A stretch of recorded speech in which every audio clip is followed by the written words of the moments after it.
Aujourd'hui, on va s'intéresser à une journée vraiment pas comme les autres dans le calendrier. Une date qui, en fait, cache un secret mathématique assez fascinant. C'est une histoire qui parle d'ingéniosité, de curiosité et surtout d'un nombre qui a passionné les plus grands esprits depuis des siècles. Alors, tout commence par cette question toute simple en apparence. Pourquoi le 14 mars? Parmi tous les jours de l'année, pourquoi avoir choisi précisément celui-là pour célébrer les mathématiques? Eh bien la réponse, on va vite le voir, se cache juste sous nos yeux, dans les chiffres eux-mêmes. On attaque donc la première partie, une date, une énigme. C'est là que notre petite enquête commence.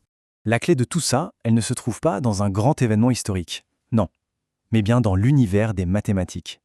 On parle d'un nombre si essentiel qu'on le croise absolument partout, que ce soit dans la forme d'une simple bulle de savon ou dans l'orbite des planètes. Et ce nombre si spécial, évidemment, c'est pi. C'est lui le grand secret, la clé de notre énigme du jour. Alors pi qu'on représente avec la lettre grecque pi, c'est ce qu'on appelle une constante. Ce qui est dingue avec pi, c'est que peu importe la taille du cercle que vous prenez, que ce soit une toute petite pièce de monnaie ou une planète immense, ce rapport y reste toujours, mais alors absolument toujours, le même. C'est comme une vérité universelle en maths. Et sa valeur, elle commence par 3,14. Gardez bien ces trois chiffres en tête. Ils sont vraiment le cœur de notre histoire, la signature de ce nombre infini. On arrive à la troisième partie, l'origine de la célébration. C'est maintenant qu'on va faire le lien entre la date et le fameux nombre. Et voilà, le mystère est résolu. Aux États-Unis, on écrit les dates avec le mois en premier. Donc le 14 mars, ça s'écrit 3/14. 3/14, 3,14. C'est une coïncidence numérique juste parfaite et il n'en fallait pas plus pour que quelqu'un ait l'idée de créer cette journée. Et cette idée géniale, elle vient d'un physicien du nom de Larry Shaw.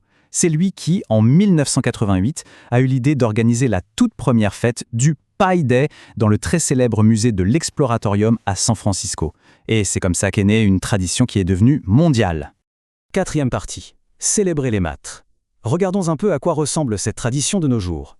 Depuis ce jour de 1988, partout dans le monde, les passionnés de maths fêtent ce jour en parlant de pi bien sûr, en faisant des concours pour voir qui peut réciter le plus de décimales, mais aussi, et c'est plus surprenant, en mangeant des tartes.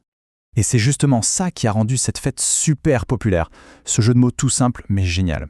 En anglais, le mot tarte, c'est pie, et ça se prononce exactement comme pi. Et hop, cette petite astuce a transformé une célébration de matheux en un événement gourmand et sympa pour tout le monde.